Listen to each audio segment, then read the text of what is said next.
To the World Economic Forum wrapping up today, of course, in Davos, Switzerland. And Andrew spoke with the founder of Binance. His name is Changpeng Zhao. Back in 2023, Zhao stepped down as the CEO of Binance when he pled guilty to charges of enabling money laundering. He went to prison.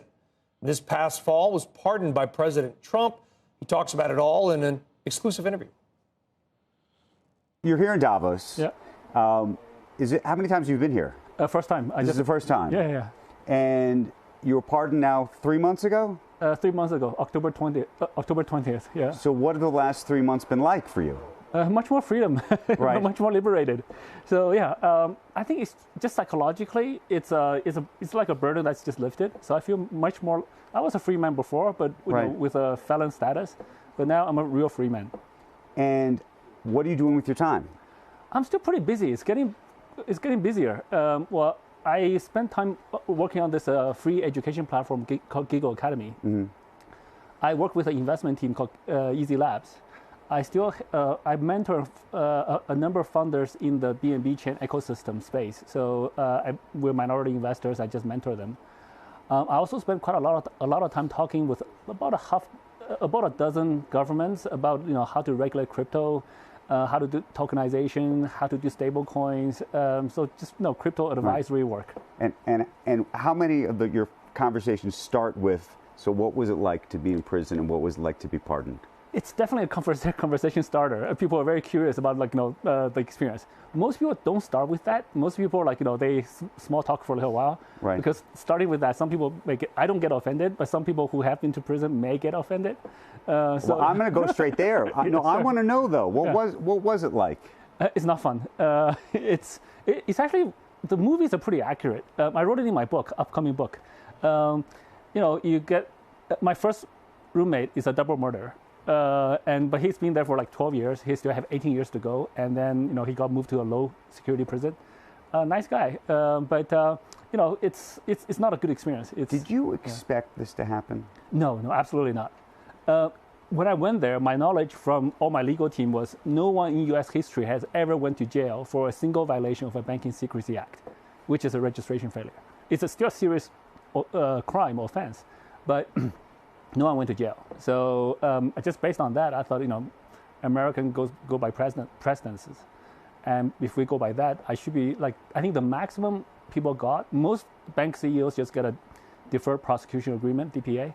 I think Arthur Hayes, the other crypto, the BitMEX founder, right. He got 6 months home confinement. That's the most severe one in U.S. history for a single offense. So I thought, I might get a home confinement for 6 months or 12 months. And I'd just be home on computer. That I can handle, yeah. Do you remember the first day? Yeah, the first day was pretty brutal. So you go in, they strip search you, you strip naked, you show your hands, show your back, the back of your hands, show your ears, open your mouth, show your tongue, lift your balls, flip over, spread your butt cheeks, cough 3 times, that whole thing. And how did you deal with that emotionally? I'm usually very emotionally stable. So I just thought, at 4 months, I just got to get through it, right? So it won't be fun, but I'll just get through it. So I was like, okay, this is just another day. Yeah. And what was the pardon process like? It was actually, I still don't know what the process is. So my understanding is, you have a lawyer that submits a petition. Right. But when did you even think to yourself there was even a possibility that you could try to seek a pardon? Interestingly, so it was around March 2005 that it was actually all the media that says I might be trying to get a pardon. If all the media, Wall Street Journal, Bloomberg, New York Times, are saying that I should be getting a pardon, then this was before you were even thinking about getting a pardon. Well, the pardon topic came up even before that, but I didn't apply, right? So I got out in October 2024. Right. So all the way up until March 2025, Trump was elected in November, and then he got into office in January. I didn't apply, and then I think it was in March, there was quite a lot of articles associating Trump, me, crypto, right. Even some Abu Dhabi stuff. I was like, maybe I should apply. So I asked my lawyers to submit a petition, and then it's like a black box. I don't know what the process is. I still don't. But I imagine everybody thinks that there's got to be maneuvering around the edges, people trying to whisper to certain people to try to get in front of the president, maybe to get through his family or, Eric Trump or some of his sons and other things?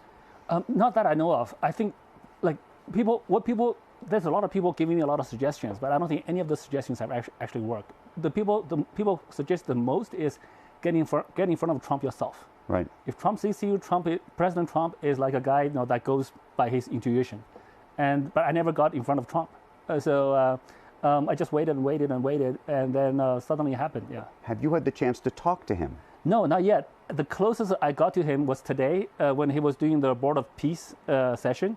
I was in the audience. I was about 30, 40 feet away from him. Never talked to him. Never shook hands. Never. Well, now I've met him kind of in person, but right. A stage audience type of relationship. Would you like to say something to him if you could?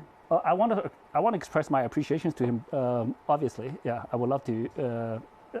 I'm super appreciative of the pardon I got. Right. Yeah.